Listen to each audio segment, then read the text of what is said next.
Do you find cooking with kids a little bit daunting? If so, this video is here to provide some simple tips to help you minimise the fuss and maximise the fun and learning along the way. Follow along as we make apple roll-ups, a wonderful seasonal recipe perfect for hands-on kids. Do you find cooking with kids a little bit daunting? If so, this video is here to provide some simple tips to help you minimise the fuss and maximise the fun and learning along the way. Follow along as we make apple roll-ups, a wonderful seasonal recipe perfect for hands-on kids. Do you find cooking with kids a little bit daunting? If so, this video is here to provide some simple tips. So to begin, the 3 tips that I will talk about more throughout this video are: number 1, use simple recipes with no waiting time for kids, or at least as little as possible. 2, don't aim for perfection. 3, finally have a clear plan for the cleanup. The simpler the recipe, the more that you can allow the kids to do for themselves. When doing cooking with kids, consider the steps in the recipe before you start. Are there any that are completely unsuitable for your kids? Is there anything that they can do while you perform this task? If they have to wait around lots, young children will soon lose interest. So eliminate the waiting if you can, or at least minimise it. It really helps cooking with kids to run more smoothly. If a step really does need to be done by an adult, think about what that child can do while you're doing that step, or could it even be done in advance, before the child joins you? The second, not aiming for perfection. It sounds easy, but once you start, many adults find it hard to step back. After all, you've invested a lot of time, a lot of effort. You really want it to work, right? This is yet another reason to pick a simple recipe. But also, I'd say we need to shift our perspective of working. Working doesn't mean perfection.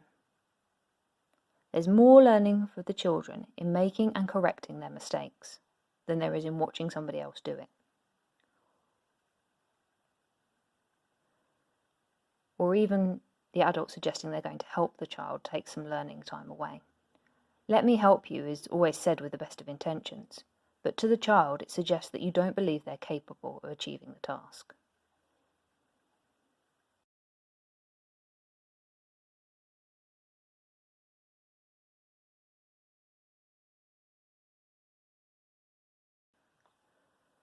Finally, a plan for the cleanup doesn't have to be complicated.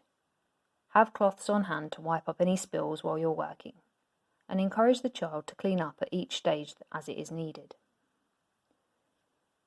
It can be a really simple plan. Just ask the child to collect equipment that you've used and carry it to the sink or the dishwasher for you, and then invite them to help you wipe down the surface. This doesn't have to make the kitchen spotlessly clean. As long as they've done the worst of it, you can easily finish it off later.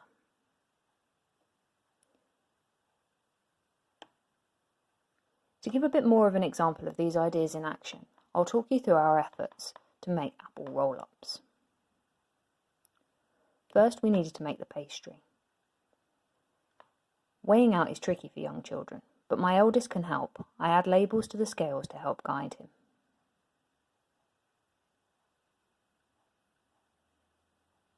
Then there's the rubbing in. This is great for all ages. It involves using the fingers. Although, as you can see, my youngest is a little bit reluctant to get his hands involved. That's okay. It might help him to overcome some sensory issues if he's not pressured to join in. Combining the dough requires a little bit of work. We worked on this together, and then we discussed adding a little bit of water to help the dough come together. I invite my youngest to count in the spoonfuls of water that we need as my oldest tries to squash it together. A little bit of teamwork really helped here. The apple preparation can be done ahead of time by an adult, or you could use an apple slicer or other Montessori cutting tools and involve the children.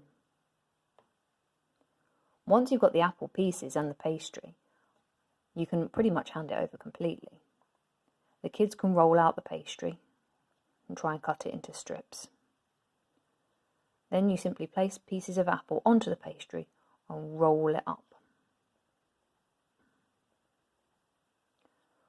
As you watch my boys work, you can see the obvious experience of cooking that they've gained. My eldest has had many more years of experience than my youngest, and it's evident in his work. But it's wonderful to see how they're progressing through the years.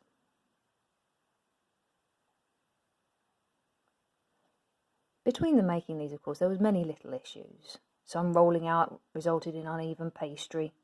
The strips were not always cut very straight. Some of the apple roll-ups were overfilled.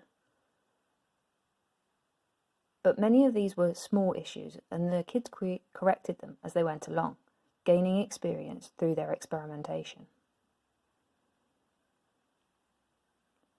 Finally, they were placed on a baking tray, and I baked them in the oven for us to enjoy later. Before long, we had a lovely tray of apple roll-ups. Were they perfect? No. Instagram worthy? Not really. But were they delicious? Oh yes. And more importantly, each of my boys were extremely proud of their baking, and they'd learnt loads in the process.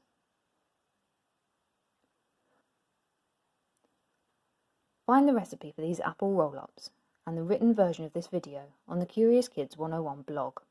The link is in the description below. Happy baking, and remember, keep inspiring learning with your kids. Bye for now.